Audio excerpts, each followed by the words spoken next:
Hola, mi nombre es Karen Alejandra Jiménez Herrera, pertenezco al propedéutico 0B de la licenciatura de Químico Farmacobiólogo de la Escuela de Ciencias Químicas, sede Ocosocuautla, UNACH. Y hoy les explicaré el tema de partículas en equilibrio. Hoy haremos una explicación sobre el equilibrio de un sistema de fuerzas que influye en un punto sobre una partícula. El modelo de partícula es una aproximación muy útil para estudiar el movimiento de un cuerpo y consiste en suponer que todas las masas del cuerpo se conectan en un punto. ¿Pero qué es el equilibrio de partículas?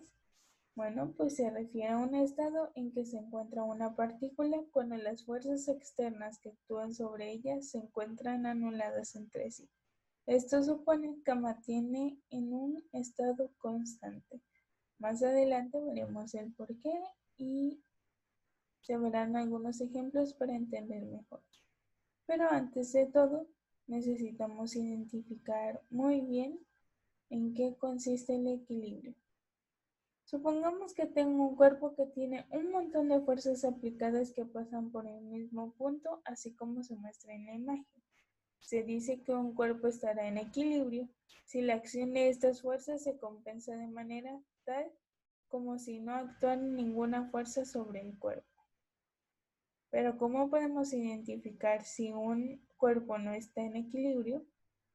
Bueno, pues así, en este caso, que el cuerpo no tenga el equilibrio se representa de la siguiente manera. Es decir, F1 y F2 se compensan entre sí, pero F3 no la compensa a nadie.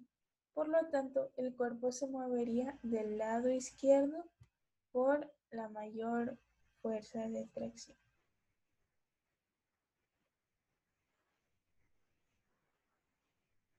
En este momento mostraremos un ejemplo donde aparecen 4 fuerzas que actúan sobre un mismo cuerpo.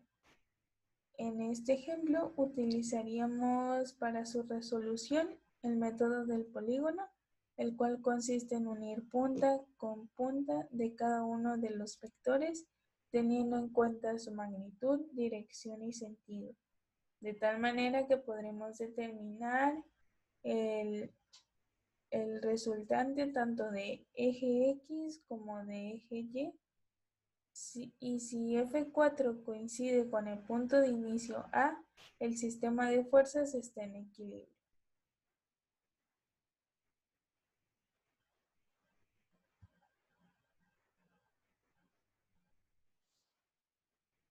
Pero, ¿qué es una fuerza resultante?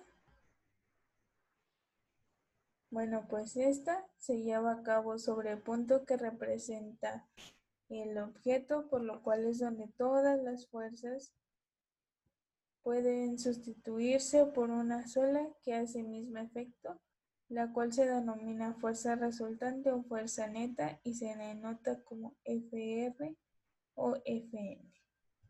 Ahora seguiremos con la primera ley de Newton. Más adelante explicaré el por qué es importante tanto la fuerza resultante como la primera ley de Newton, en este caso de el equilibrio de partículas. Pues la primera ley de Newton dice que si la fuerza resultante que actúa sobre una partícula es igual a cero, la partícula permanecerá en reposo. Claro que si originalmente estaba en reposo. O se moverá con velocidad constante en línea recta si originalmente el cuerpo estaba en movimiento.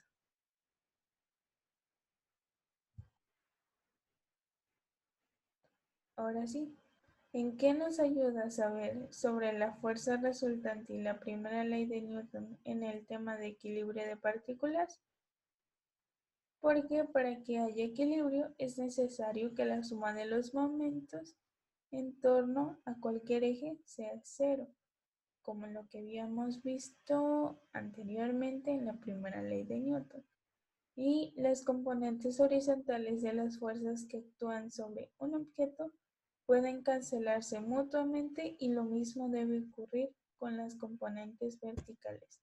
Esta condición es necesaria para el equilibrio, como antes lo habíamos visto en la solución de la fuerza resultante.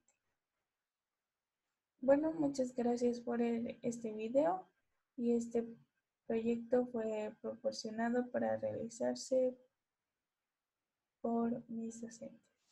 Que tengan un lindo día.